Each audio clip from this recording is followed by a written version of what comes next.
ओम शांति। एक प्रश्न है आप सभी से, संगम युग का सुख किन किन बातों में समाया है।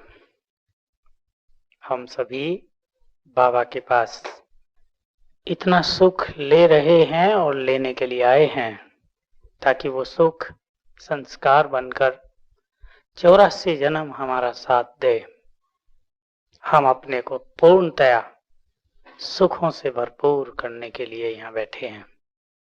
तो किस किस चीज में सुख समाहित है, सुखों का आधार क्या क्या है। संगम योगी सुख, ईश्वरीय सुख, बोलो। याद और कुछ गहरी बातें करनी है, मोटी नहीं। किसमें है सुख?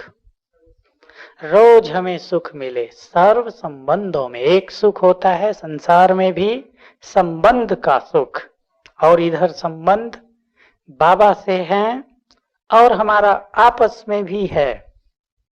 ऐसा नहीं केवल बाबा से है, सर्व संबंध बाबा से होने के बाद भी हमारे आपस में संबंध हैं जिनको हम इग्नोर नहीं कर सकते।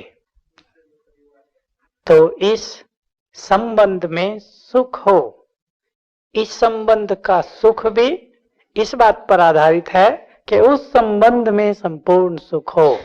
अगर उस संबंध में संपूर्ण सुख नहीं तो यहाँ के हमारे संबंधों में भी सुख नहीं। दूसरा,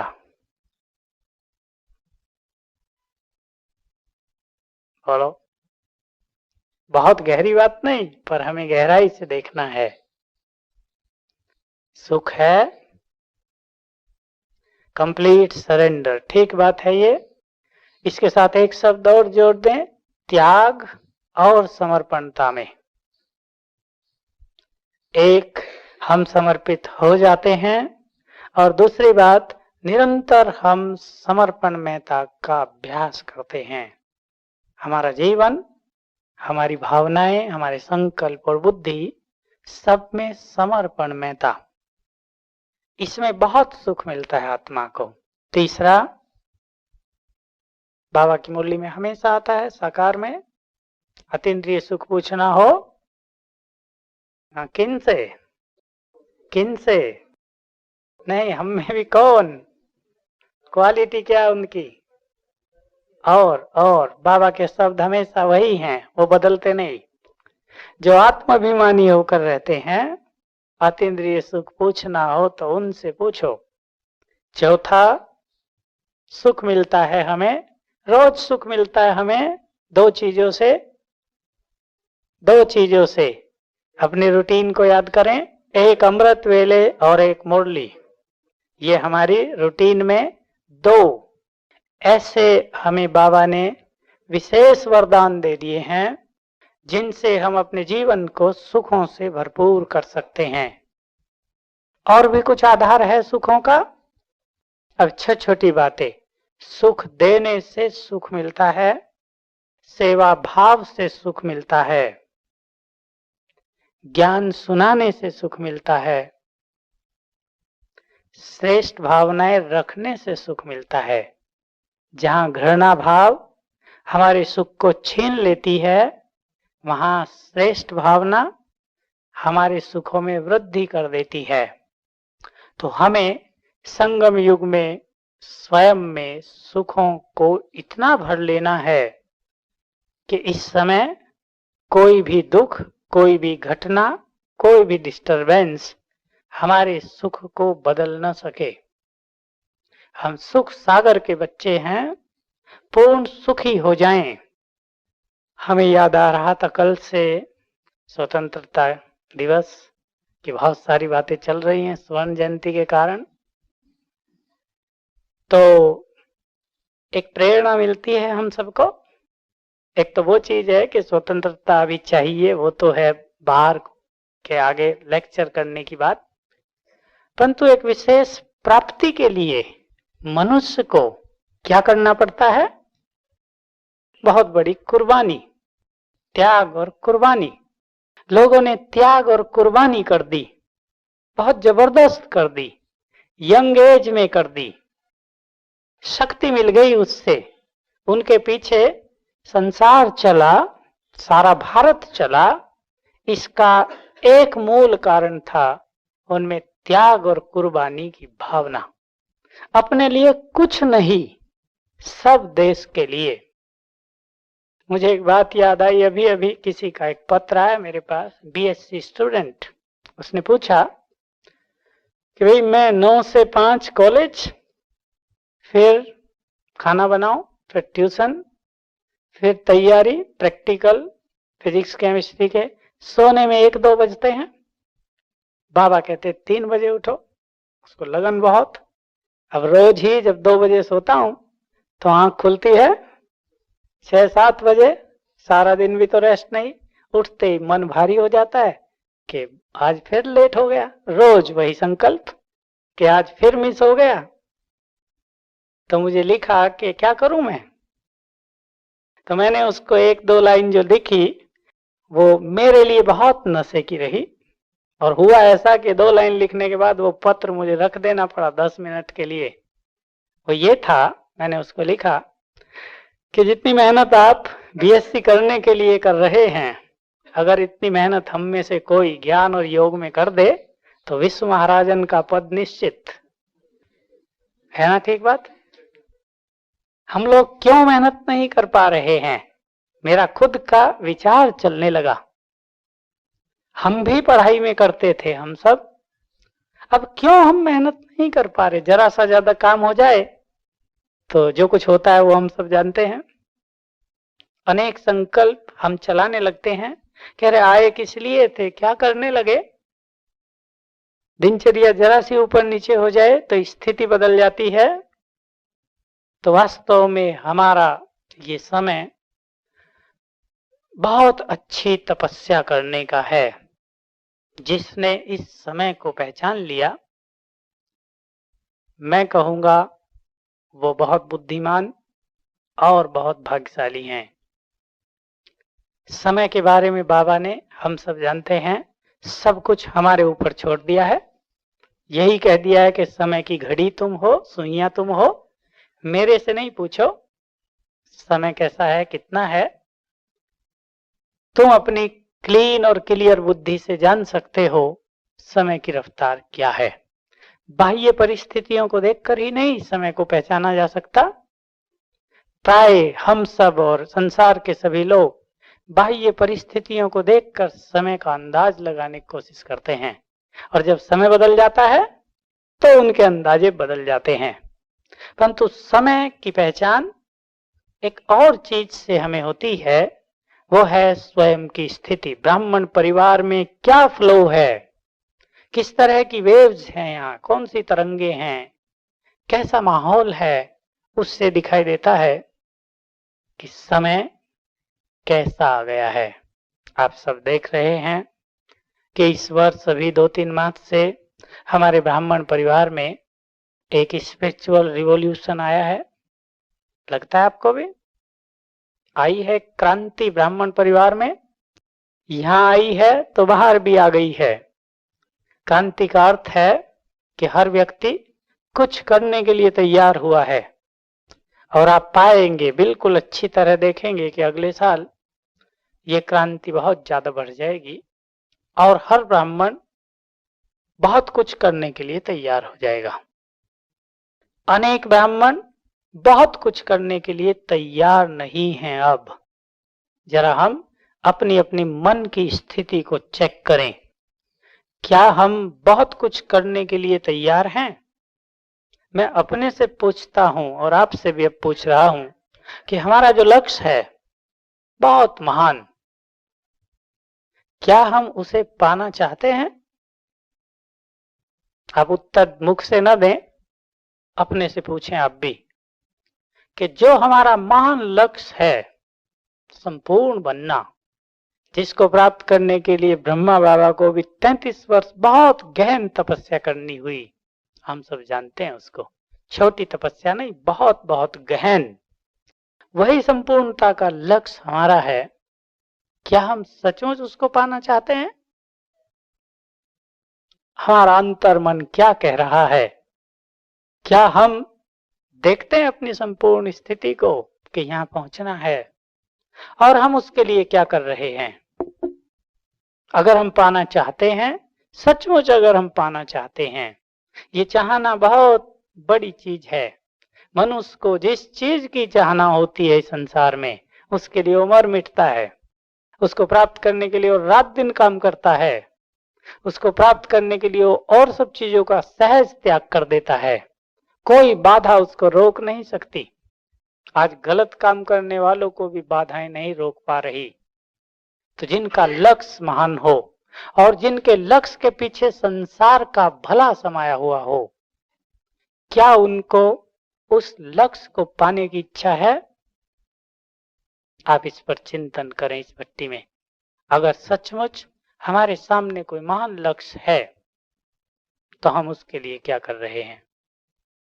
कोई ऐसे भी हो सकते हैं जिन्होंने कभी अपने लक्ष्य के बारे में सोचा ही न हो। ऐसे भी ब्राह्मणों में कई ब्राह्मण हैं जो बहुत साधारण रूप से आगे बढ़ रहे हैं। एक छोटा लक्ष्य था, वो पूर्ण हो गया और बड़ा लक्ष्य लोप हो गया। उदाहरण के लिए किसी का लक्ष्य था यहां आ जाएं, आ गए, लक्ष्य पूर्ण हो गया। उसके बाद का जो लक्ष्य है, जिसके लिए वो लक्ष्य था, वो विस्मृत हो गया। अगर स्मृति में है तो उसके सामने अनेक दीवारें दिखाई देती हैं, लेकिन क्या सचमुच दीवारें हैं? क्या कहेंगे आप? क्या सचमुच दीवारें हैं? नहीं हैं, दिखाई देती हैं केवल। या हमने क्रिएट कर ली हैं या बनावटी दिखाई दे रही है हमें। ये संपूर्ण सत्य बात है। हमारे महान लक्ष्य के सामने कोई दीवार नहीं, और दीवार उसके लिए नहीं जिसमें त्याग वृत्ति हो। बस एक ही चीज हमें ब्राह्मणों को भूलना नहीं चाहिए, जो भूल गए हैं। अब हमारे ब्राह्मण परिवार में बीच के 15 साल मैं बहुत स्पष्ट जानता हूं और कह सकता हूं कि हम सब त्याग वृत्ति को विस्मृत कर चुके हैं, और यही कारण हुआ कि तपस्या बहुतों की ढीली पड़ गई। जिन्होंने अपनी त्याग भावना को जागृत रखा, उनकी तपस्या ढीली नहीं पड़ी, पर अधिकतर ने त्याग भावना को एक तरफ रख दिया कि जैसे त्याग से हमारा कोई लेना देना नहीं है, तो हम अपने लक्ष्य की ओर फिर से आगे बढ़ें। समर्पणता की बात बहुत बहुत इंपॉर्टेंट है।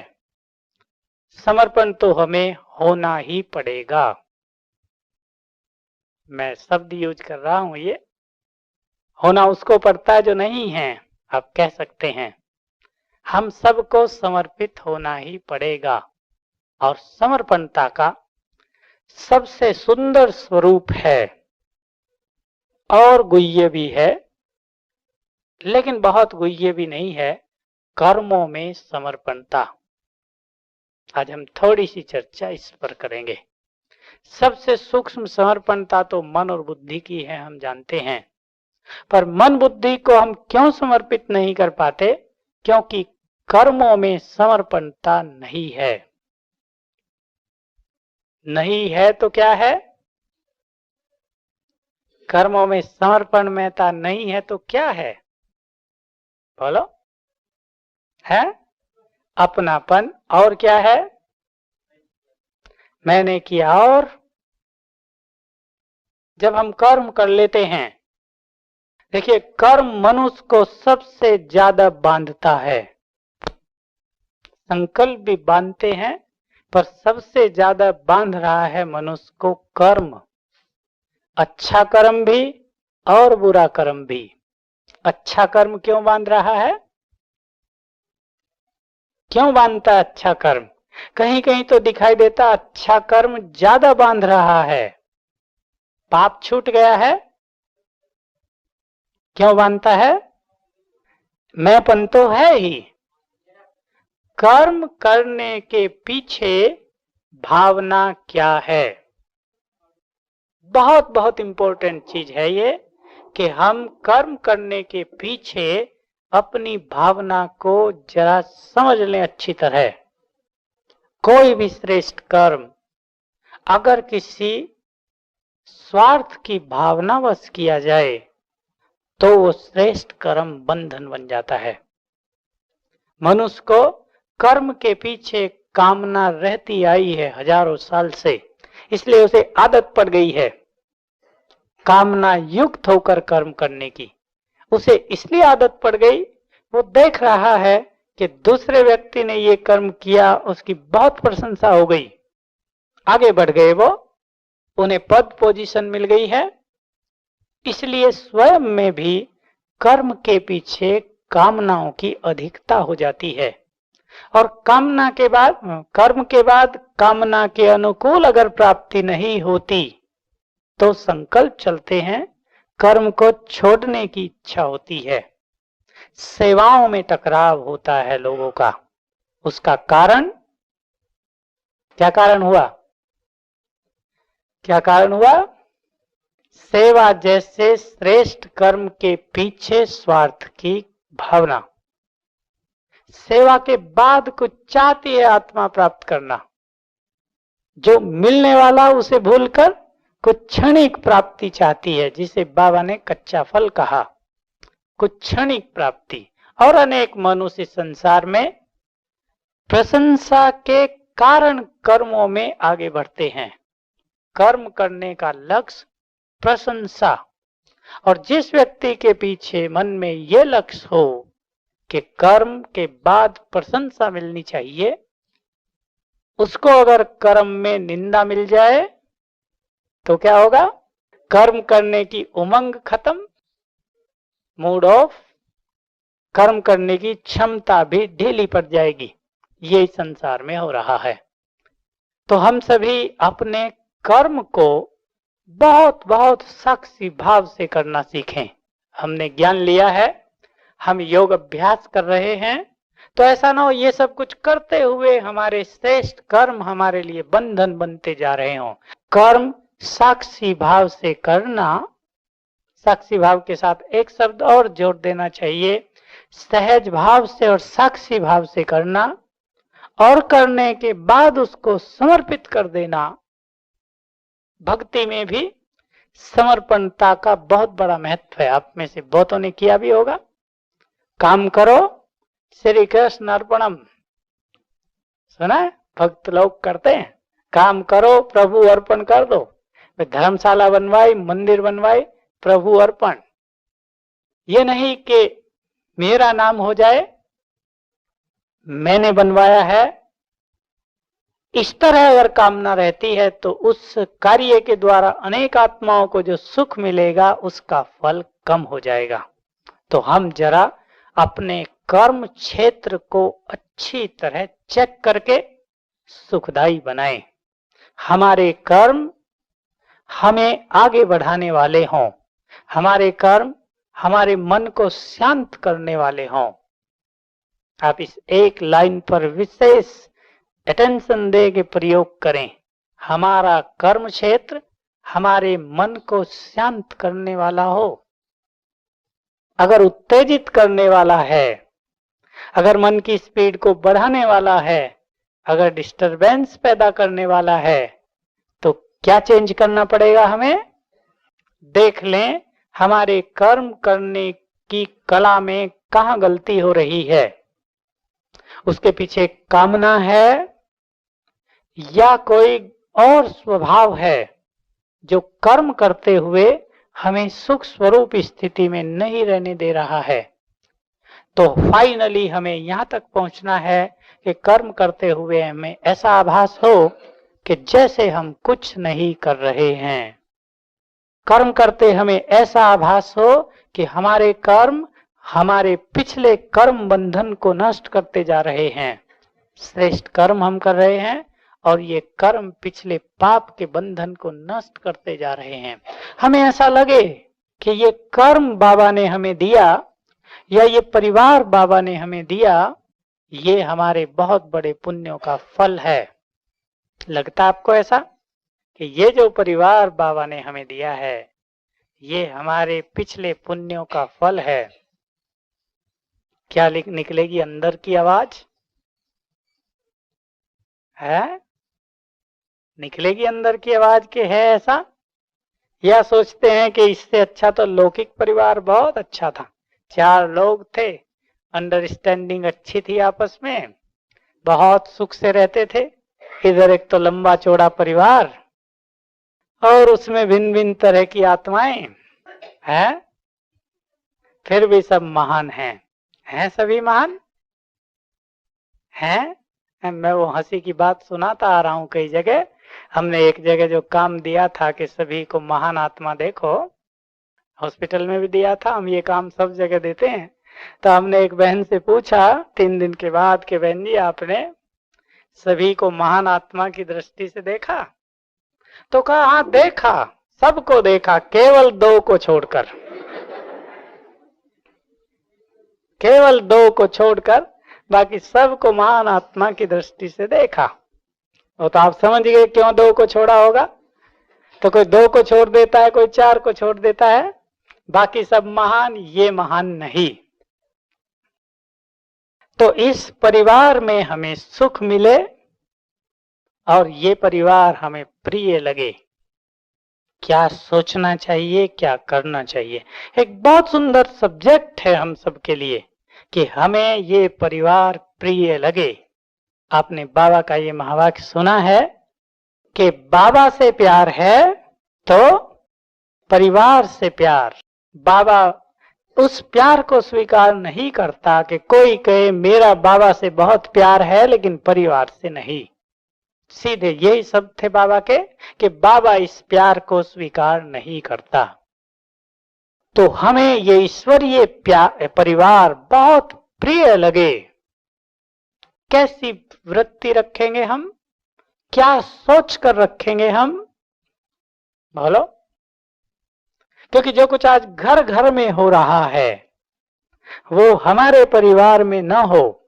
घर घर में क्या हो रहा है कि अगर एक माँ है और 2 कन्याएं हैं तो जैसे ही कन्याएं थोड़ी बड़ी हुई अब उनकी आपस में तीनों की नहीं बनती। बाप है और बच्चे हैं तो बड़े होने पर उनकी आपस में नहीं बनती, कहीं पति पत्नी की नहीं बन रही है। तो घर घर में संघर्ष जैसा है, कोई किसी से संतुष्ट नहीं, कोई किसी को प्रिय नहीं, कोई किसी को स्नेह नहीं दे रहा है, लेने की सबको इच्छा है। हमारे परिवार में हम इससे ऊपर उठ जाएं, इसके लिए क्या करना पड़ेगा?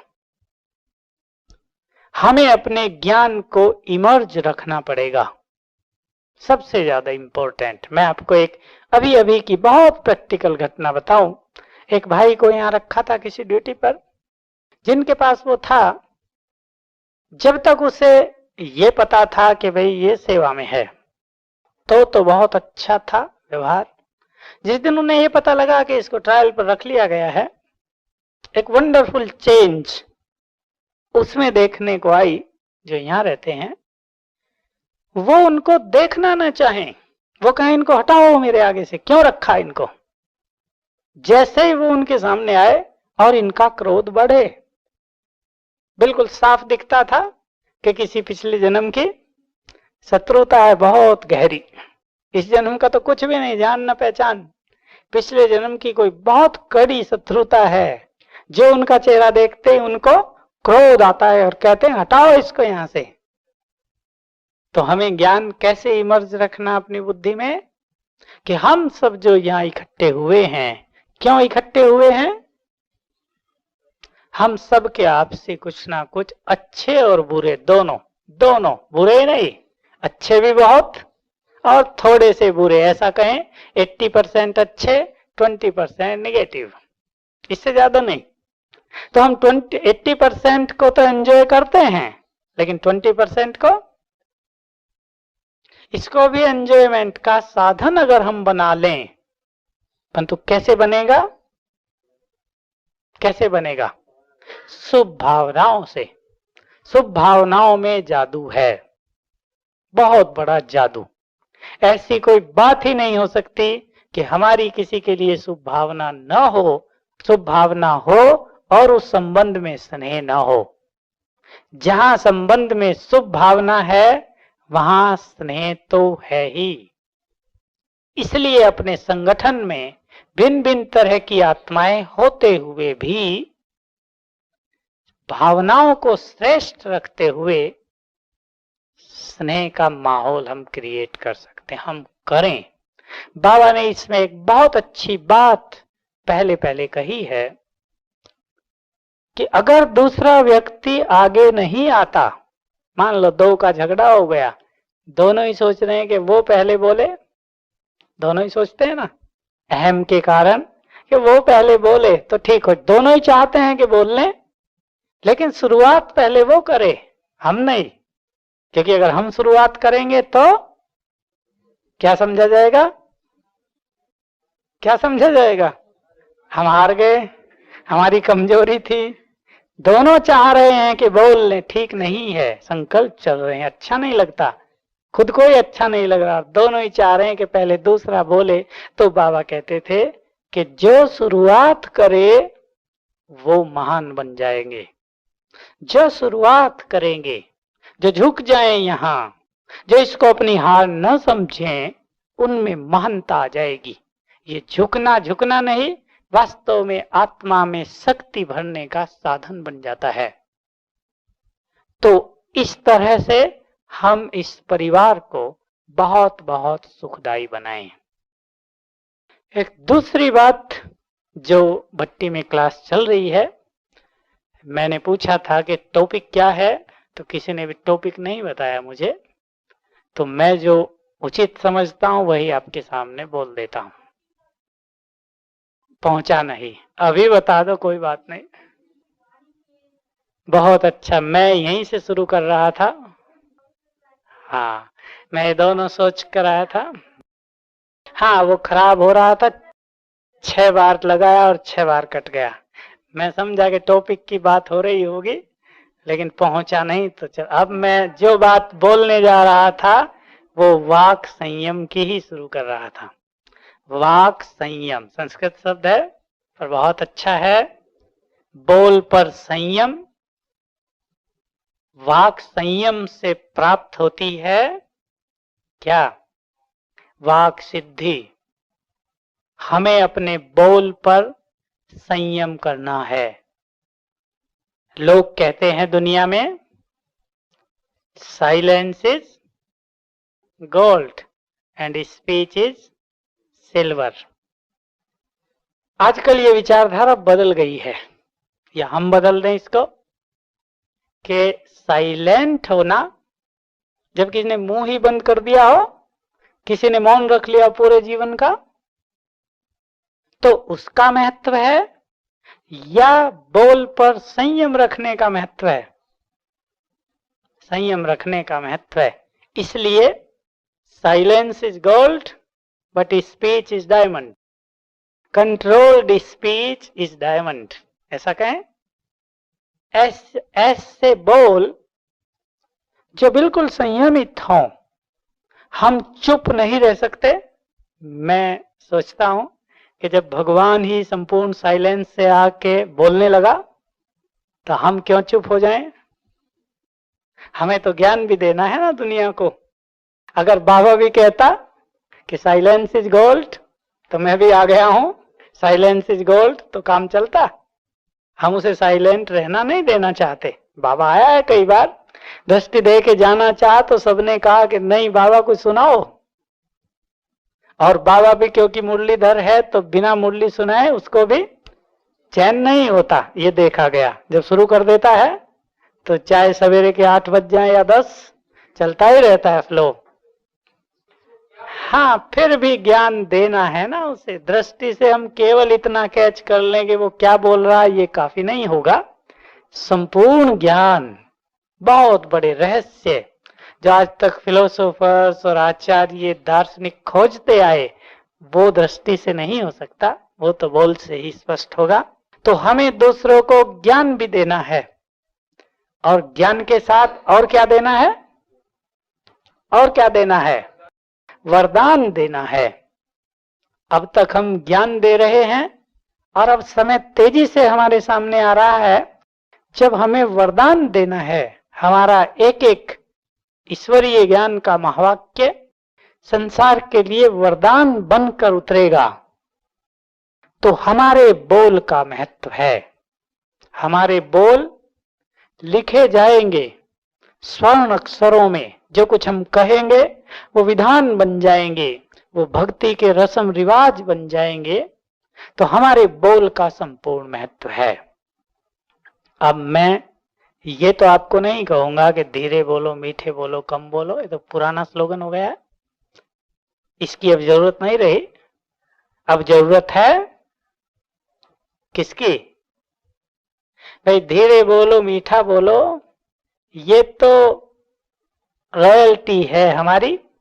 हम सब जो महान आत्माएं हैं, जिनको ये फील हो गया है कि हम महान हैं, उनके अंदर ये तो संस्कार बन गया है, इसके लिए कुछ करने की जरूरत नहीं। मीठा भी बोलना है, बहुत लोग मीठा बोलना चाहते हैं और फेल होकर पश्चाताप करते हैं कि क्यों हम मीठा नहीं बोल पाए। कम बोलना चाहते हैं, ज्यादा बोलने के बाद फिर सोचते हैं कि कम बोलना चाहिए था। इनके पीछे रहस्य क्या? क्यों व्यक्ति मीठा नहीं बोल पाता? किससे हम मीठा नहीं बोल पाते? हमारे सामने दो व्यक्ति खड़े हों, एक से हम बहुत मीठा बोलते हैं, दूसरे से नहीं। जिनके प्रति भावनाएं श्रेष्ठ हैं, जिन्हें हम अपना समझते हैं, उनसे मीठा, और जिनके लिए जरा भी घृणा भाव है, उनके लिए कड़वापन। तो हम क्या बदलें? बोल को बदलने के लिए अपनी भावनाओं को बदलें, वृत्ति को बदलें। जब तक हमने वृत्ति न बदली, हम रोज प्रतिज्ञा कर लें, राखी बंधवाते रहें, लिख के भी दें कि मीठा बोलेंगे, आज से मुख से कोई कड़वा वचन नहीं निकालेंगे, लेकिन जब तक वृत्ति कड़वी है तब तक बोल कड़वे निकलेंगे ही। स्वतः ही हमारी वृत्ति हमारे बोल को प्रेरित करती है। हम कुछ बहुत सोच के नहीं बोलते हैं, हमारी वृत्ति, बस स्विच ऑन हुआ वृत्ति का और टेप रिकॉर्ड चालू। हम क्या फिर बोलते हैं, ये डिपेंड करेगा हमारी वृत्ति पर। इसलिए घृणा वृत्ति को विशेष रूप से बदलना है। एक ही बहुत खतरनाक चीज है मनुष्य आत्मा के लिए, घृणा वृत्ति। हमने बहुत परिवारों के केसेस में देखा कि बाप और बच्चे का संबंध बिगड़ गया। बाप के मन में बच्चे के लिए स्नेह बदलकर घृणा में चला गया, और घृणा होते ही दोनों के संबंधों में टेंशन रात दिन बढ़ती ही गई, चरम सीमा पर पहुंच गई। उन्हें पता नहीं चल रहा कि इसको कैसे ठीक किया जाए, बिल्कुल पता नहीं चलता, इतना भयानक रूप ले लिया। ज्ञानियों में भी हो रहा है ये, ज्ञानी बाप बेटे में, और अज्ञानियों में भी जहां तहां। कहीं बाप ज्ञानी है, बच्चा अज्ञानी है, दोनों के संस्कार नहीं मिलते, तो ये हो रहा है। परंतु मूल इसका कारण है घृणा। अगर बाप ज्ञानी है और उसके मन में घृणा है, तो वो अपने को ज्ञानी मानेगा कि भाई अपने जो ज्ञानी हैं उनसे प्यार, जो अज्ञानी हैं उनसे घृणा? ये ज्ञान नहीं हुआ। इसलिए जिस क्षण घृणा स्नेह में बदल गई, संबंध ठीक हो गए। तो हम अपनी वृत्ति को बहुत सूक्ष्मता से चेक कर लें, अपने लौकिक के लिए, अलौकिक के लिए, इस परिवार में, तो हमारे बोल में मधुरता स्वतः ही आ जाएगी। रही बात कम बोलने की, कुछ लोग बोलते ही ज्यादा हैं। अगर वो टकरा जाएं आपसे तो आप सोचेंगे कि फंसे आधा घंटे के लिए, अब तो आधा घंटा भाषण सुनना ही पड़ेगा। आप किनारा कर जाएंगे, वो आ रहे हैं भाई, जल्दी जाना है, जरा इधर को निकल जाओ, देख न ले हमें। ओम शांति भी कर दी।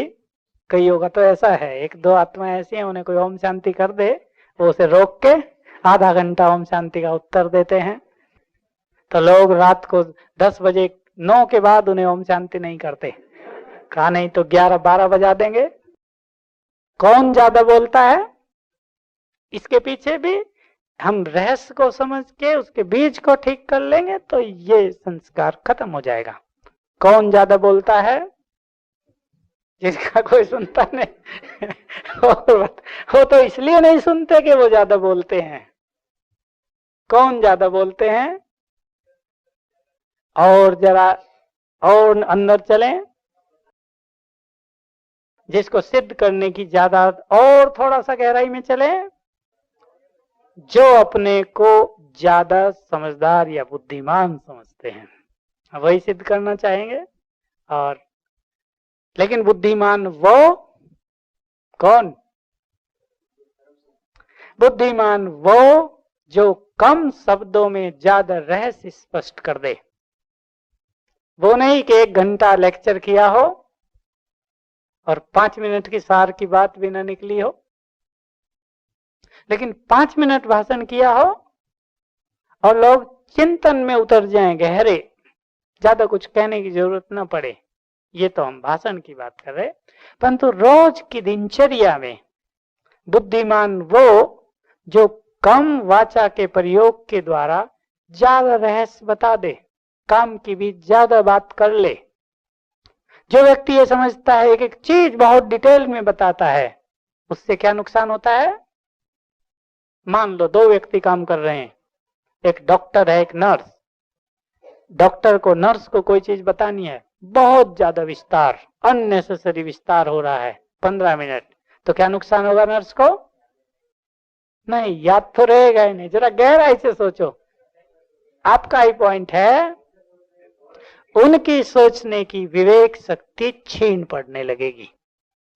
इसलिए हमें संगठन में यह भी सोचना है कि सब कुछ हम ही क्यों कर दें, दूसरों को भी तो अपनी बुद्धि का विकास करने का मौका देना। हम बस स्टार्ट कर दें, स्विच ऑन कर दें, फिर दूसरी आत्मा के पास भी बुद्धि है, वो भी अपनी बुद्धि को विकसित करना चाहते हैं, हम उन्हें एक खुला ओपन स्थान दें, माहौल दें, जिसमें हर व्यक्ति अपनी बुद्धि का विकास कर सके। ये एडमिनिस्ट्रेशन के लिए बहुत बहुत इंपॉर्टेंट बात है। जो लोग ये समझते हैं, मिलिट्री के कर्नल साहब बैठे, तो मिलिट्री के ऑफिसर्स क्या सोचते हैं कि मिलिट्री के जो जवान है ना, वो बुद्धि का ज्यादा प्रयोग न करें, यही सोचते हैं ना। मुझे पता नहीं, ज्यादा लोग सुनाते हैं ऐसा कि भाई बुद्धि का ज्यादा प्रयोग सोल्जर्स ना करें, वो ऑफिसर्स का काम है, वो केवल ऑर्डर को फॉलो करें। अगर हम अपने एडमिनिस्ट्रेशन में ये सोच लें कि बुद्धि का प्रयोग मैं करूं, बाकी सब ऑर्डर को फॉलो करें, तो क्या होगा? क्या होगा? 6 मास में क्या हो जाएगा? 6 मास में ये हो जाएगा कि मेरे ऑर्डर को सुनने वाला यहां कोई नहीं होगा। मिलिट्री में तो सुनने के लिए बाध्य हैं, उनको सिखा दिया गया है, लेकिन यहां तो बाध्य नहीं है ना। यहां तो अनेक राजा बैठे हैं, एक राजा नहीं है, यहां अनेक राजा हैं। हो सकता है सबके सब राजा हों किसी जन्म के, तो उनमें दूसरों का ऑर्डर सदा ही मानने का संस्कार नहीं है।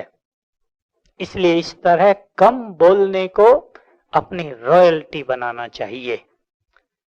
मैं जिस बात पर आप सबका ध्यान दिलाऊं, जिसकी आवश्यकता है समय के अनुसार, कि हमारे बोल में पहली चीज सम्मान, बात बड़ी कॉमन है, सम्मान। दूसरी चीज स्वमान और वरदान। हमारे बोल सम्मान युक्त, स्वमान युक्त और वरदान युक्त होने चाहिए। इससे हमें बोल का भी सच्चा सुख प्राप्त होगा। हमारे अपने ही बोल दूसरों को भी आनंदित करेंगे और हमें भी करेंगे, हमें भी करते हैं। स्वयं के बोल स्वयं को बहुत सुख देते हैं और दूसरों को भी देते हैं। सम्मान के लिए बहुत इंपॉर्टेंट चीज है हमारे परिवार में सम्मान की भावना। अनेकों की भावना सूखती हुई देखी गई है, क्योंकि हम सब आपस में इकट्ठे रहते हैं, और इकट्ठे रहने के कारण क्या क्या देखते रहते हैं? एक दूसरे की कमियां, और क्योंकि आपस में रहते हैं तो फ्रेंडली बहुत रहते हैं। ऑफिशियली तो रहना भी नहीं है, फ्रेंडली रहने के कारण सम्मान की भावनाएं कम हो जाती हैं। लेकिन जहां हम फ्रेंडली रहते हैं, बहुत सरल रूप से आपस में रहते हैं, वहीं हमें जो हमारे बारे में रियलिटी है उसको भूलना नहीं चाहिए कि जिनके साथ हम रह रहे हैं उनके जीवन में त्याग का बल, ज्ञान का बल, पवित्रता का बल और बहुत सारे श्रेष्ठ संकल्पों का बल है। इसलिए फ्रेंडली रहते हुए उनके लिए अपने मन में सम्मान की भावना रखना हमारा स्वभाव होना चाहिए। हम क्योंकि यहाँ बहुत सब इकट्ठे रहते हैं और सभी लोग बहुत समर्पित होकर रहते हैं, तो कभी कभी हम दूसरों की समर्पणता के महत्व को भूले रहते हैं। समर्पणता का बहुत बड़ा महत्व है, हम भूल न जाएं। जो व्यक्ति अपने को समर्पित कर रहा है उसके अंदर कौन सी क्वालिटी छुपी होंगी? एक कुर्बानी की, दूसरी त्याग की, और बहुत समर्पित बैठे हैं यहाँ। बोलो बहन जी, सुनीता, जो समर्पित कर रहा है अपने को, उसके अंदर क्या क्या छुपा हुआ है? त्याग भी छुपा हुआ, बाबा के प्रति बहुत प्यार छुपा हुआ है, संसार के प्रति बहुत वैराग्य छुपा हुआ है, तभी तो वो समर्पित होने के संकल्प कर रहे हैं। तो हम अपनी समर्पणता के पीछे छुपी हुई शक्तियों को भी देख लें, और जो भी समर्पित होने के इच्छुक हैं उनमें भी वही शक्तियां छुपी हुई हैं, बीज हैं उनमें उन शक्तियों के। इसको जानते हुए एक दूसरे के लिए सम्मान की भावना को जागृत रखें। जब हम आपस में कार्य में रहते हैं तो कार्य में क्या करें? जो बोल संयमित रहें। हमें काम कराने भी हैं, करने भी हैं। कहीं हमारे साथी हैं, कहीं छोटे आपके साथ हैं, कहीं बड़े हैं, सबके साथ, तीनों के साथ बोल पर संयमित रहे, सम्मान की भावना बनी रहे। ऐसा बोल मुख से न निकले जो शाम को या सवेरे पश्चाताप करना पड़े। हमारे बोल दूसरों को उत्साह भी दिलाएं और हमारे बोल समस्याएं समाप्त करने वाले हों।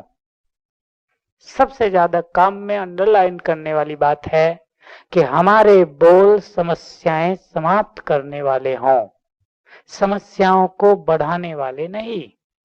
बढ़ाते हैं ना बोल समस्याओं को। एक घर में दो ही व्यक्ति रहते हैं, पति पत्नी केवल, बच्चे सब वेल सेटल्ड हैं, अलग रहते हैं, अपनी अपनी सर्विसेज में हैं, पति पत्नी है केवल, खाने पीने को सब है, पैसा है, मकान है, ज्ञान में चल रहे हैं। लेकिन बहन जी बहुत बोलती रहती है सारा दिन, तो भाई साहब तंग रहते हैं उससे। और कोई समस्या नहीं, और कोई समस्या नहीं, लड़ते भी नहीं, कोई इंटरफेरेंस भी नहीं, कोई डिस्टरबेंस नहीं। वो तो प्रैक्टिकल बात है, कहीं भाई बोलते होंगे, भाई खुश हो रहे बात सुन के जरा, तो एक उनमें से ज्यादा बोलते रहते हैं सारा दिन, चुप नहीं रहते, तो दूसरा व्यक्ति उससे तंग रहता है। तो क्या करें? बोलो, काम काज में क्या करें? जहां समस्याएं भी होती हैं, जहां गलतियां भी होती हैं। हमारे बोल पर संयम की परीक्षा तब ज्यादा होती है जब हमारा साथी गलती कर देता है। जब हम टाइम पे आ गए, वो ठंडा ठाकुर है, देर से आता है रोज। जब हम अपने काम एक्यूरेट करते हैं, वो सारे अधूरे छोड़ के जाते हैं। हम अपने काम के लिए बहुत सिंसियर हैं, वो बिल्कुल केयरलेस हैं। ऐसे में हमारे वाक संयम की परीक्षा है। क्या करेंगे हम? डॉक्टर बताएंगे, उनको ये समस्या आती होगी। हम तेज हैं काम करने में, और हम चाहते हैं दूसरे भी तेज हों, एक्यूरेट हों, लेकिन दूसरे ठंडे ही हैं, जन्म ही ठंडाई से लिया है। तो क्या करेंगे? हम शांति कर दो। क्या करेंगे? बोलो। प्रैक्टिकल बात होती है ना, इसमें झगड़े होते हैं, कहा सुनी होती है, उल्टा सुल्टा बोलना होता है, संबंध बिगड़ते हैं, कोई निराश होता है, कोई परेशान होता है। और बोलो, और बोलो, देखते हुए ना देखे, इससे तो काम नहीं चलेगा। और बोलो, उनका संस्कार ही ऐसा है। क्या ऐसे व्यक्ति को सुधारा भी जा सकता है? बोलो। जो कहते हैं हाँ, या कहते हैं बिल्कुल असंभव, बहुत देख लिया करके, असंभव। हमारे पास 5 सुस्त महादेव थे ज्ञान सरोवर में, जिनको सभी ने सर्टिफाई कर दिया था कि ये जीवन भर सुस्त महादेव ही रहेंगे, हर तरह सुस्त। खाना खाने रहे हैं तो भी सुस्त, 1 घंटा लगाएंगे, मुरली पढ़ना है तो भी 2 घंटे चाहिए। अब काम करने में कितना लगता होगा? आने में भी सुस्त, तो उठने में भी सुस्त, तो सोने में भी सुस्त, देर से सोते थे। लेकिन पांचों चुस्त हो गए। 1 साल लगा। जादू तो नहीं कि एक दिन में हो जाएगा, लगा तो 1 साल, पर वो पांचों चुस्त हैं। अब उन्हें कोई सुस्त नहीं कह सकता। तो हम आत्माओं को चुस्त भी कर सकते हैं, परंतु आवश्यकता किस चीज की है कि जो व्यक्ति उन्हें चुस्त करना चाहता है वो क्या करे? खुद तो चुस्त होंगे ही, खैर वो बात नहीं, उनके अंदर छुपी हुई शक्तियों को जागृत कराए। और वो इससे नहीं होगी कि हम रोज उनके लेट आने पर उन्हें डांट दें कि तुम तो सुस्ती हो, तुम सुधरने वाले नहीं, संसार बदल जाए, तुम नहीं बदलोगे। अगर हम ऐसे महावाक्य उच्चारण कर देते हैं 2-4, तो क्या होगा? वो और सुस्त होते जाएंगे। महान आत्माओं के वाक्य महावाक्य बन के वरदान हो ही जाते हैं। हम तो कह ही देते हैं ना जब गुस्सा करते हैं, भाई तुम तो बदलने वाले हो ही नहीं। कितनी बार सिखाया है, पता नहीं कैसी बुद्धि है तुमको, तुम नहीं बदलोगे। और बाबा ने इस बात के लिए मना किया है। किसी को ये न कहो कि तुम नहीं बदलोगे, ये है किसी को ये न कहो कि तुम नहीं बदलोगे, ये है श्रापित करना। और अगर 10 लोग किसी को कहने लगे, हमारे वहां भी लोग एक्सपेरिमेंट करते हैं। एक भाई कपड़ा कॉन्शियस बहुत है, समझते हैं ना, कपड़ा कॉन्शियस, ड्रेस कॉन्शियस। तो एक दिन लोगों ने उसको मजाक करने के लिए 5 लोगों ने प्लान बनाया, बहुत अच्छे कपड़े पहन के गया था, तो बनाया कि भाई 5 उसको अलग अलग जगह पे कहेंगे कि ये ड्रेस तो तुम्हें अच्छी नहीं लग रही। तो 5 ने 1 घंटे में ये काम कर दिया अलग अलग जगह कि अरे ये क्या पहना आज तुमने, कैसे, बिल्कुल अच्छी नहीं लग रही। 1 घंटे के बाद वो भागा भागा गया और उस ड्रेस को बदल के आया, जबकि ड्रेस बहुत अच्छी थी। मुझे बता के किया कि देखो आज एक एक्सपेरिमेंट करते हैं। तो दूसरे को बदलने के लिए अगर हमारी सूक्ष्म बुद्धि उसके अंदर छुपी हुई योग्यताओं को पहचान ले और उनको हम स्टिमुलेट करा दें, उनको प्रेरित कर दें, उत्तेजित कर दें, तो ये काम सहज हो सकता है। लेकिन इसके लिए बहुत ज्यादा चाहिए हमारे मन में शुभ भावनाएं और स्नेह। हमने तो ये सोच लिया था ये 5 लोग समर्पित हो गए यहाँ, अब इनको जीवन तो यहीं बीतेगा। अगर ये सुस्त रहे तो न केवल अपने अपने डिपार्टमेंट के लिए परेशानी रहेंगे, लेकिन यज्ञ पर बोझ और उनका जीवन अपना निराशा से भरा रहेगा जिंदगी भर, क्योंकि रोज वो सुनेंगे कि भाई तुम कोई काम के नहीं। और जहां भी कोई काम देना होगा तो उन्हें लोग पहले ही एक तरफ रख देंगे कि भाई ये तो 5 कोई काम के नहीं है। तो मुझे ये हुआ कि अगर ये काम के हो जाएं तो यज्ञ का भी काम बने और इनको जीवन में कभी निराशा ना आए, इनको भी गौरव हो अपने जीवन में, इनको भी अपनी समर्पणता की खुशी हो, इनको भी अपनी सेवाओं का बल मिले और संगठन में इनका मान बढ़े। संगठन एक ऐसी चीज है उसमें अगर किसी का मान नहीं है, अगर किसी के बारे में सबकी ऐसी दृष्टि है, तो वो व्यक्ति बहुत नीचे उतरता है। तो हमने इस तरह से उनको डील किया और देखा रिजल्ट बहुत अच्छा रहा। तो हमारे बोल प्रोत्साहन देने वाले हों, संगठन में दूसरों का स्नेह, सम्मान और सहयोग, इन सब के लिए ये बहुत आवश्यक है। आपने नोट कर लिया होगा अपनी आंतरिक वृत्ति को चेक करना। हमारे बोल स्वमान के और वरदानी हों। 2 टॉप मोस्ट चीजें हैं। स्वमान के बोल हमारे बहुत सहज सी बात है, कब होंगे?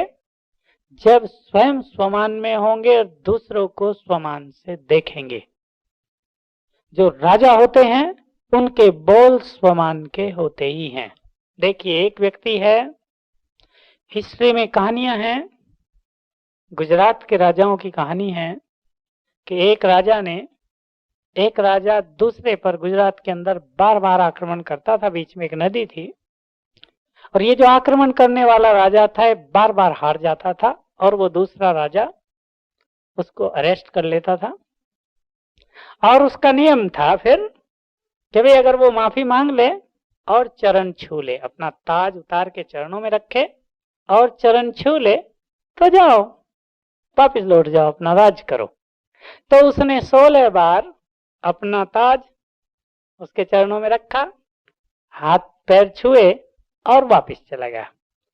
अगली बार उसने दूसरे राजा को अपने मिलाया, बहुत भारी अटैक किया, छुप छुप के किया और उस राजा को हरा दिया। अब वो उसकी जेल में था। अब ये उसको कहे कि ताज मेरे पैरों में रखो, चरण छुओ, तुम्हारा राज वापस मिल जाता है। उसने कहा नहीं, मुझे राज नहीं चाहिए। तो एक उसका गौरव, उसको फिर मरवा दिया गया। ऐसा नहीं करना है तो हाथी से उसको कुचलवा दिया जाता था, उसको हाथी से कुचलवा दिया गया। उसने वो सब स्वीकार किया, लेकिन ताज रखना और चरण छूना ये स्वीकार नहीं किया। उसने 16 बार उसके चरण छुए। तो ये है स्वमान। आप सबने इतिहास सुना है, सिकंदर ने पोरू को हरा के अरेस्ट कर लिया, पेश किया गया। पोरू से पूछा तुम्हारे साथ कैसा व्यवहार किया जाए? उत्तर दिया जैसा एक राजा दूसरे राजा से करता है। सिकंदर ये बात सुन के खुश हो गया। उसके वहां कोई राजा किसी को अरेस्ट कर ले तो हाथ जोड़ेगा, माफ कर दो, राज वापिस दे दो मुझे, जो चाहे ले लो, कर ले लो, संधि कर लो किसी भी। इसने कहा कुछ नहीं, जैसा एक राजा दूसरे से राजा से व्यवहार करता है। सिकंदर खुश हो गया और कहा मुझे आप जैसे मित्र चाहिए। उसको फ्रेंडशिप करनी थी भारत के किसी शक्तिशाली राजा से। वो देख चुका था कि पोरू बहुत शक्तिशाली राजा है, अगर इससे फ्रेंडशिप हो जाए तो भारत में आगे बढ़ना संभव होगा। तो ये है राजाओं का स्वमान। हम राजा महाराजा अनेक जन्म रहे हैं, हमारे पास भी स्वमान है और हमारे पास झुकना भी है। हम झुक किसके आगे रहे हैं और स्वमान कहाँ रख रहे हैं? हमारा सिर ऊंचा भी है और हमारा सिर झुकता भी है। किसके आगे झुकता है और किसके आगे स्वमान से खड़ा रहता है? बोलो। जो राजा हैं वो झुकेंगे तो नहीं, किसके आगे नहीं झुकेंगे? बोलो, ठीक बोल रहे आप, मुख से बोल रहे। किसके आगे नहीं झुकेंगे? शत्रु कौन है? माया। ठीक बोल रहे आप। जो राजा हैं वो माया के आगे झुकेंगे नहीं, वो कमजोरियों के आगे झुकेंगे नहीं, हार नहीं मान लेंगे अंदर, वो समस्याओं के आगे झुकेंगे नहीं। कोई मनुष्य उनको भयभीत करना चाहे तो वो भयभीत नहीं होंगे, लेकिन वो झुक जाएंगे किससे? नम्रता से, निरहंकारिता से। वो दूसरों की मान्यताओं के आगे झुकेंगे, कमजोरियों के आगे नहीं। वो दूसरों की शक्तियों के आगे झुक सकते हैं, उनके अहंकार के आगे नहीं। तो हम अपने संस्कारों में, स्वभाव में रॉयल्टी भरें, तब हमारे मुख से रॉयल बोल निकलेंगे। और वरदानी बोल बनाने के लिए हमें क्या करना पड़ेगा? फाइनल चीज है और होनी है। हम में से अनेकों को वाक सिद्धि प्राप्त हो गई है, हो जाएगी। कईयों को हो गई है, कईयों को हो जाएगी 1-2 साल में, ज्यादा समय में नहीं, 1-2 साल में ही। क्या करना पड़ेगा उसके लिए? वाक सिद्धि उन्हें प्राप्त हो जाती है जो अपने बोल का प्रयोग दूसरों को स्थापित करने में नहीं करते, वरदान देने में करते हैं। वरदानी बोल जो बोल रहे हैं, बाबा के शब्दों में 50 बोल की जगह जो 5 बोल बोल रहे हैं, उनको वाक सिद्धि प्राप्त हो जाती है। हमारे वरदान के बोल हमारी आंतरिक भावनाओं से बहुत प्रेरित होते हैं। एक और हमने अपने बोल को कम कर दिया हो, दूसरा जो व्यक्ति हमारे सामने जिससे हम बोल रहे हैं, उसके लिए हमारे चित्त में निर्मल स्नेह और श्रेष्ठ भावना हो, तो हमारा एक एक बोल उसके लिए वरदान बन जाएगा। तो इस तरह हमें स्वमान, सम्मान और वरदान, अपने बोल को इन 3 बातों से सुसज्जित करना है। अब आप स्वयं सोच लें किस तरह बोलें। और यह भी सत्य है कि जो मनुष्यों से ज्यादा बोलते हैं उन्हें भगवान से बोलने का आनंद नहीं मिलता, और जिन्हें शिव बाबा से रूरिहान का आनंद लेना हो उन्हें मनुष्यों से आवश्यकता से ज्यादा नहीं बोलना चाहिए। इसका अर्थ ये बिल्कुल नहीं कि हमारी अंतर्मुखता नीरसता है। आज ये एक चर्चा हो रही थी कि वैराग और नीरसता दोनों समान हो जाती हैं कहीं कहीं, अंतर्मुखता सीरियसनेस में बदल जाती है कहीं कहीं। तो हम यहाँ स्नेह के माहौल में भी रहते हैं, बहुत मिलजुल के भी रहते हैं, पारिवारिक फीलिंग में भी रहते हैं, लेकिन वाक संयम को भी कायम रखते हैं। तो ऐसा अपना सभी नियम बना लें कि हमारी शक्तियां वाचा के द्वारा ज्यादा नष्ट न हो, बल्कि जो बाहर लोगों ने रिसर्च की है, आप सबने थोड़ा बहुत सुना हो मंत्रों पर, तो मंत्रों की रिसर्च एक बात पर आधारित है कि मंत्रों में जिन शब्दों को चुना जाता है उनके उच्चारण से एक विशेष तरह की तरंग फैलती हो, चाहे उस मंत्र का अर्थ हो या ना हो, बिल्कुल मीनिंगलेस हो वो मंत्र, लेकिन उसमें शब्दों का चयन इस तरह होता है कि जिनके उच्चारण से एक ध्वनि में विशेष वेव्स क्रिएट होती हों, उनका प्रभाव दूर दूर पहुंचता है। इस आधार पर मंत्र सिद्धि प्राप्त की जाती है। तो हमारे बोल, जिन बोल में, अब आप विचार करें, एक है लौकिक बोल, एक ईश्वरीय बोल।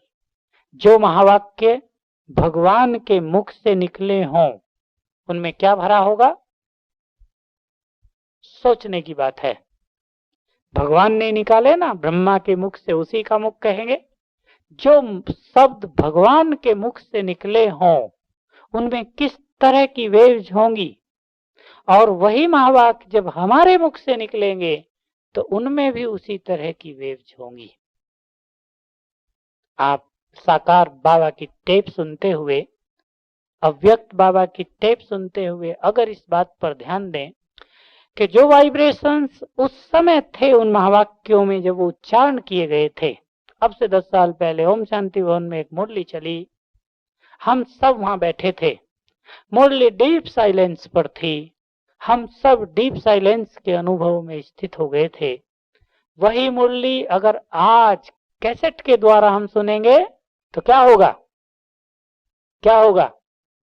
वही अनुभव जो 10 साल पहले हुए थे अब हमें होने लगेंगे। तो उन शब्दों में वही वाइब्रेशंस होते हैं जो बहुत काल तक कायम रहते हैं। इस बात को समझते हुए हमें सोच लेना चाहिए बहुत अच्छी तरह कि हमारे शब्दों में अच्छे वाइब्रेशंस रहें, उसके लिए हमें क्या करना चाहिए। बात प्योरिटी की, बहुत पुराना सब्जेक्ट हो गया। पुराना है नया? पुराना हो गया है, नया? धीरे बोलते हैं, डरते हैं ना प्योरिटी सबसे, सभी घबराते हैं। क्लास करने वाले भी घबराते हैं, कराने वाले भी, कि कुछ खतरा पैदा ना हो जाए। ऐसा तो कुछ नहीं है। हमारा लक्ष्य है सबका संपूर्ण प्योर बनना, यही लक्ष्य है या कुछ और? इसमें एक शब्द हम और जोड़ना चाहते हैं, संपूर्ण प्योरिटी को अपने अंदर लाना, या और कुछ इसके आगे भी कोई बात है? बोलो, उसी को लेकर हम चर्चा करेंगे थोड़ी सी। बोलो, संपूर्ण प्योरिटी या इसके आगे भी कुछ है? उसके आगे तो कुछ है। प्योरिटी का बल, संपूर्ण प्योरिटी अपने में बहुत बड़ी अचीवमेंट है, लेकिन प्योरिटी का बल इस संसार के अंधकार को प्रकाश में बदलेगा। बहुत बहुत बड़ी चीज प्योरिटी का बल। अब हम बस इस बात पे सेंट्रलाइज कर दें इस टॉपिक को कि हमें अपनी प्योरिटी को बल बनाना है। एक ऐसा सब्जेक्ट है ये जिसको प्राप्त करने के लिए मनुष्य को लंबे काल की तपस्या की आवश्यकता पड़ती है। जन्म जन्म की इम्प्योरिटी है, किसी किसी में बहुत ज्यादा है, तन में भी इम्प्योरिटी, किसी किसी के में ज्यादा, शरीर के अंग अंग में इम्प्योरिटी, आत्मा में भी, संस्कारों में भी, बोल में भी, दृष्टि में भी, विचारों में भी। किसी का जीवन अच्छा रहा है, उसको बहुत सहज होता है। किसी ने बाबा का बनते ही प्योरिटी को दृढ़ता पूर्वक स्वीकार कर लिया है, उनको भी कठिनाई नहीं होती। बहुत इंपॉर्टेंट चीज कि हम अपने पास्ट को भूल जाएं और पास्ट के संस्कारों को और आदतों को खत्म कर दें। क्या करेंगे इसके लिए? पास्ट को भूल जाएं और उन संस्कारों के प्रभाव को नष्ट कर दें। कईयों के लिए केवल पास्ट की स्मृति ही बहुत बड़ी समस्या है और बहुत अच्छी प्योरिटी होते भी उनकी प्योरिटी बल के रूप में दिखाई नहीं देती। कोई व्यक्ति ऐसा भी हो सकता है जिसके पास कोई इम्प्योर संकल्प न चलता हो, इसके बाद भी उसको अपनी प्योरिटी बल नजर नहीं आती कि उसके पास बहुत बड़ी ताकत है, ऐसा अनुभव नहीं होता। क्या करेंगे पास्ट को पहले भूलने के लिए? बोलो, निखिल भाई बताएंगे, आपका सब्जेक्ट है। भूलना है हमें पास्ट, और इंपॉर्टेंट फैक्टर है जीवन का। जब तक नहीं भूलते तब तक कठिनाई होती है प्योरिटी में। कैसे भूलेंगे? और सुनाने के बाद भी तो नहीं भूलता। बोलो, और कुछ बहुत बाबा के द्वारा बताई गई बात है। सुना देना, बाबा को लिख के देना, ये सब तो ठीक बात है, एक साइकोलॉजिकल अप्रोच है, थोड़ी सी मदद मिल जाती है आत्मा को, पर यही सब कुछ हो जाए ऐसा नहीं। हाँ, तो इसमें दो चीजें हमें करनी है। यही सब कुछ भूलता है, ये एक ऐसा सुंदर समाधान है। और कैसे भूलता है? मैं इसको मेडिकली इस तरह देखता हूं कि जैसे ही हम इस देह से न्यारे निराकार होते हैं, निराकार होने का एक अर्थ है कि हम अपने ब्रेन को जैसे इनएक्टिव कर देते हैं, उसका जो फंक्शन है उसको धीमा कर देते हैं, बिल्कुल धीमा। इसलिए जब आत्मा बहुत अच्छी तरह निराकारी स्थिति में स्थित हो जाए तो हाथ कैसे हो जाते हैं? शीतल और शिथिल, कर्मेंद्रियां शीतल, कुछ सुनने की इच्छा नहीं, कुछ देखने और बोलने की इच्छा नहीं। बोलने की इच्छा नहीं, अगर हमसे बुलवाया जाए तो शुरू में 1 मिनट कैसे बोलेंगे हम? बहुत धीरे। तो ये हुआ कि हमने अपने ब्रेन की सारी एक्टिविटी को शांत कर दिया था। और अगर हम इस तरह बार बार करने लगे तो जो कुछ छपा हुआ हमारे ब्रेन में मेमोरीज, वो धीरे धीरे डल पड़ने लगेंगी और डल होते होते लोप हो जाएंगी। यही तरीका है पास्ट को भूलने का। दूसरा तरीका, कैसेट से पुराने को मिटाने के लिए क्या कर देते हैं हम? नया। हम नए और बहुत अच्छे संकल्प क्रिएट करें, भर दें अपने ब्रेन में। ये काम हमें पर्पजली करना है, तो इस एक बड़ी समस्या से हम मुक्त हो सकते हैं। नहीं तो क्या होता है, जिन्होंने अपने पास्ट को दबाया हुआ है, मिटाया नहीं है, वो जब वैसे ही सीन देखते हैं या वैसा ही माहौल उन्हें मिलता है तो उनकी स्मृतियां ताजी होकर उन्हें घंटों दिन डिस्टर्ब कर देती हैं, फोर्स बढ़ जाता है। तीसरी चीज, कोई भी चीज अगर आपको याद आ रही हो, रोज याद आती हो, तो आप कोशिश करेंगे स्ट्रिक्टली भी, हठ पूर्वक भी, उसको रोज न लाने का बुद्धि में। मनुष्य को क्या है कि जो कुछ याद आ जाता है वो उस पर चिंतन करने लगता है, और रोज चिंतन करते करते भूली हुई चीज जैसे फिर से हम प्रिंट कर लेते हैं। इन 3 चीजों का प्रयोग हमें अवश्य करना चाहिए अपने पास्ट को बिल्कुल पूरी तरह से समाप्त करने के लिए। एक बहुत इंपॉर्टेंट चीज हमारे लिए देह की इम्प्योरिटी है। दैहिक इम्प्योरिटी जो आत्मा को विवश करती है, इम्प्योर थॉट्स के लिए, इम्प्योर ड्रीम्स के लिए। इस बात पर हम ध्यान दें। एक बार मित्तल जी ने बताया, मित्तल जी तो नहीं है, उनके वहां यूपी में कोई एक ग्रुप है जो कच्चा भोजन खाएं उसके लिए लोगों को ट्रेनिंग देते हैं। मेडिकल का ही है, आजकल चलता है। नेचर क्योर की एक शाखा, बिना पका हुआ भोजन खाओ। तो मैं ये पहले से जानता था, मैंने पढ़ी थी किताबें इसकी, और देवताओं के बारे में भी ये सुना कि देवता सतयुग के आदि में पका हुआ भोजन ज्यादा नहीं खाते, नेचुरल भोजन ज्यादा खाया जाता है। तो मैं पहले से, मुझे किसी ने बताया था, एक बहुत अच्छे डॉक्टर ने, कि क्योंकि देवता सतयुग में पका हुआ भोजन ज्यादा नहीं खाते, नेचुरल रूप से जो है उसे ज्यादा स्वीकार करते हैं, इसलिए भोजन उनके शरीर में सेक्सुअल हार्मोन्स पैदा ही नहीं करता। तो इन्होंने मुझे बताया कि इनका एक साथी उस ग्रुप में था, उसको कहा कि भाई राजयोग सीखो, हमारे यहाँ आओ, कैंप लगते हैं आबू में। उसने पूछा कि राजयोग क्यों सिखाते हैं आप? तो बताया कि पावन बनने के लिए, हमारी जो सारी बुरी वृत्तियां हैं वो सब प्योर हो जाएं। तो उस व्यक्ति ने कहा कि हम 5 साल से बिना पका हुआ भोजन खा रहे हैं और हम तो पावन हो गए हैं। चाहते हुए भी सेक्सुअल फीलिंग्स हम अपने अंदर नहीं देखते। भोजन का प्रभाव सचमुच है, इसमें कोई संदेह नहीं। कलयुग के अंत में हमारे भोजन में 2 चीजें बहुत खराब मिल रही हैं हमें, चाहे हम भी खा रहे हैं उन्हें। एक, उनमें खाद बहुत डाला जाता है, केमिकल्स, जिसका इफेक्ट भोजन के द्वारा हमारे शरीर में जाता ही है। दूसरा, जिस माहौल में वो उग रहा है, पक रहा है, जो उसको पैदा कर रहे हैं और हम तक पहुंचा रहे हैं, वहां का संपूर्ण इम्प्योर माहौल, उसको हम खा रहे हैं, बिना योग युक्त बना रहे हैं और खा रहे हैं। हल्के से योग में आधा मिनट योग लगा लिया और खा लिया, बातचीत करते हुए खा लिया, उससे हमारे बॉडी में और पीछे ब्रेन और माइंड में इम्प्योरिटी बढ़ती है। तो हमें इन 2 चीजों पर विशेष ध्यान देना है। योग युक्त भोजन, चलो बनाना सबके हाथ में नहीं, खाना तो सबके हाथ में है। एक पावरफुल स्थिति में, अच्छी फीलिंग्स में, अच्छे वाइब्रेशंस क्रिएट करके, दृष्टि के द्वारा अच्छे वाइब्रेशंस देकर हम भोजन को शुद्ध करें।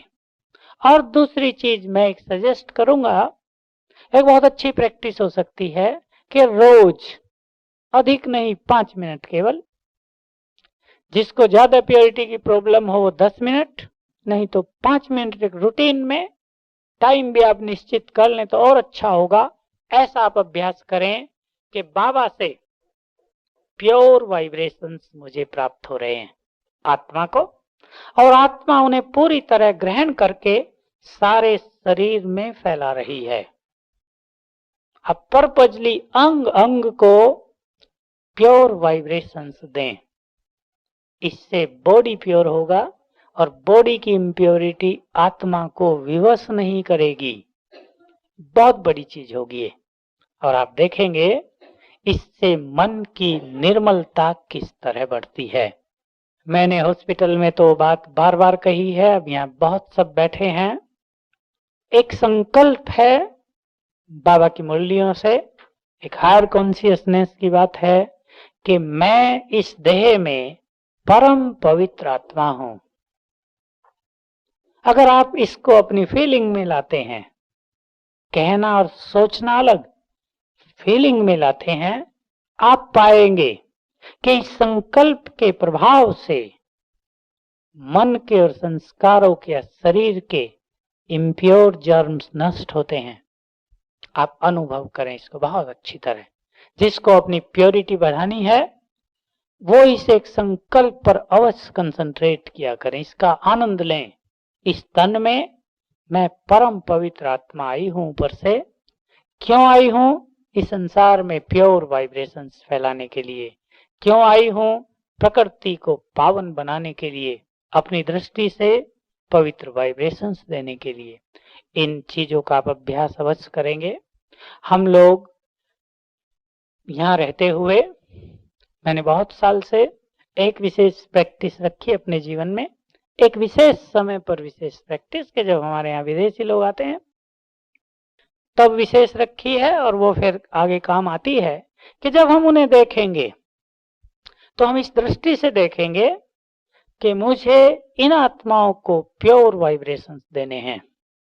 इस फीलिंग से अगर देखते हैं, अगर ये हमें याद रहता है कि जो भी हमारे पास आते हैं उसको हम प्योर वाइब्रेशंस दें।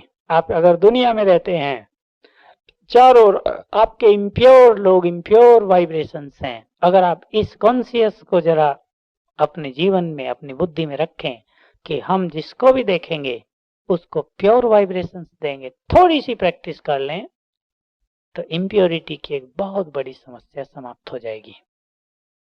इसके अतिरिक्त हमारी प्योरिटी की मंजिल क्योंकि बहुत लंबी है, और फाइनल इसकी अचीवमेंट जब हमारे स्वप्न भी बिल्कुल स्वच्छ हो जाएंगे, तब हम समझेंगे कि हमारे सबकॉन्शियस या अनकॉन्शियस माइंड में इम्प्योरिटी नहीं रही।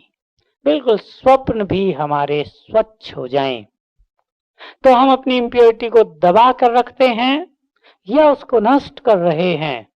ज्ञान के बल से हम उसको दबा कर रखते हैं, हमारी मर्यादाएं हैं इसलिए वो दबी रहती है, लेकिन वो हमारा लक्ष्य पूरा करने वाली नहीं है। हमें अपनी तपस्या के द्वारा प्योरिटी को बढ़ाना है। तपस्या का बल प्योरिटी के बल को बढ़ाता है। इसलिए सभी को विशेष रूप से प्योरिटी को लक्ष्य बनाते हुए तपस्या अवश्य करनी है। तपस्या का रस जीवन में भरना है। बिना इस रस के इम्प्योरिटी दबी तो रहेगी, नष्ट नहीं होगी। और बाबा ने हम सबको पहले से वार्निंग दी हुई है कि अगर किसी की इम्प्योरिटी दबी रहेगी तो विनाश काल में जब पांचों विकार विदाई लेने से पहले फुल फोर्स से अटैक करेंगे तो दबी हुई इम्प्योरिटी अधिक फोर्स से बाहर आ जाएगी। इसलिए तपस्या के द्वारा इम्प्योरिटी के बीज को नष्ट करना है। बस इतनी ही बातें हैं, निराशा की कोई बात नहीं। मैं अपनी क्लासेज में ये बात प्योरिटी के संबंध में अवश्य जोर देता हूं कि हमें इस सब्जेक्ट में निराशा की जरूरत नहीं, तपस्या की जरूरत है। बार बार वही वही गलती न हो, बार बार वही वही संकल्प रिपीट न हो मन में, ये तो चाहिए हमें अटेंशन। लेकिन अगर अपने अंदर किसी भी तरह की इम्प्योरिटी देखते हैं तो उससे निराश होने की जरूरत नहीं, उसको भरने का लक्ष्य रख के आगे बढ़ना है। मर्यादाओं में हमें अपने को बांध कर रखना है अवश्य, और अगर कोई मर्यादाओं का उल्लंघन करता है तो हमें डिस्टर्ब नहीं होना है। मर्यादा का उल्लंघन दूसरा व्यक्ति कर रहा हो और डिस्टर्ब हम हो गए हों तो हमने भी उल्लंघन कर दिया। जितने वीक वो होंगे उतने वीक हम भी हो जाएंगे, क्योंकि हमारे उठने वाले संकल्प, हमारी बदली हुई भावनाएं हमें भी निर्बल बना देंगी। और कहूं कि जो भी लिखना चाहें वो प्योरिटी पर स्वयं के लिए कमेंट्री लिखें, बहुत मजा आएगा आपको, क्योंकि बाबा की अव्यक्त में एक बहुत अच्छी मुरली प्योरिटी पर है जिसमें कहा गया है कि केवल व्यर्थ संकल्पों से मुक्त होना ही संपूर्ण प्योरिटी नहीं, लेकिन श्रेष्ठ संकल्पों में स्थित होना संपूर्ण प्योरिटी है। ऐसे ना हो व्यर्थ संकल्प खत्म हो गए हों और उसका स्थान भर लिया हो साधारण संकल्पों ने, केवल कामकाज के संकल्पों ने। कोई व्यक्ति कामकाज के संकल्प में इतना बिजी हो जाता है कि व्यर्थ को स्थान ही न मिले, लेकिन श्रेष्ठ संकल्पों का आनंद लेना। इसलिए एक कमेंट्री आप अपने अपने लिए लिख लें, बिल्कुल पर्सनल, अलग अलग, और उसको इस तरह शुरू करें। शुरू इस संकल्प से करेंगे कि इस देह में मैं परम पवित्र आत्मा हूं, मुझे अपनी पवित्रता के द्वारा इस संसार के अंधकार को नष्ट करना है। इस पवित्रता का प्रकाश सारे संसार के दुख को हरेगा। ये पवित्रता इस संसार को तनाव मुक्त कर सकती है। मुझे अब संपूर्ण पावन बनना है। अनेक जन्म मैंने इम्प्योर जीवन देखा है। अब मुझे वो कार्य नहीं करना है जो सारा संसार कर रहा है। अब मुझे वो संकल्प नहीं रखने हैं जो हम स्वयं जन्म जन्म रखते आए हैं। अब हमारी मंजिल बदल चुकी। अब हमारा मार्ग प्योरिटी का मार्ग है। जिस मार्ग पर हम चल रहे हैं केवल उसी मार्ग पर चलना है। इम्प्योरिटी का मार्ग हम छोड़ चुके हैं, सदा के लिए छोड़ चुके हैं। दोबारा मुड़कर उस मार्ग पर नहीं देखना है। इस तरह के थॉट्स आप स्वयं लिखें तो अपनी प्योरिटी को स्वयं बल प्राप्त होगा। ओम शांति। अब जिनको स्टेज पर बैठना हो आ जाए और हम इस योग को प्योरिटी से संबंधित ही योग करेंगे। आपको हम एक थीम दे देते हैं, उसको आधार बनाकर योग करेंगे। कौन बैठेंगे? दो, किसी को दिया टर्न। सबसे पहले स्वयं को स्थित करेंगे। मैं इस देह से बिल्कुल अलग भ्रकुटी सिंहासन पर विराजमान परम पवित्र आत्मा हूं। मुझसे चारों ओर प्योरिटी के व्हाइट वाइब्रेशंस फैल रहे हैं, सफेद। और हम देखेंगे कि ये वाइब्रेशंस इतने फैल गए हैं कि सारा संसार इन सफेद वाइब्रेशन से व्याप्त हो गया है। सारे संसार में सफेद वाइब्रेशंस फैल रहे हैं, भर गया है जैसे सारा संसार। और बाबा है ऊपर, पवित्रता का सागर, उससे निरंतर प्योर वाइब्रेशन, सफेद किरणों का एक समूह हमारे ऊपर उतर रहा है और फिर फैल रहा है। ऊपर से उतर रहा है, फैल रहा है। 3 जगह हम कंसंट्रेट करेंगे तो नींद किसी को भी नहीं आएगी। पवित्रता का सागर, कुछ सेकंड उस पर कंसंट्रेट करें, 5 सेकंड, 5 सेकंड उससे आने वाली सफेद किरणें, फिर 5 सेकंड आत्मा से चारों ओर फैलने वाली किरणें। इन तीनों पर कंसंट्रेट करेंगे आधे घंटे के लिए और सभी पूर्ण एकाग्रता के साथ इसका आनंद लेंगे। ओम शांति।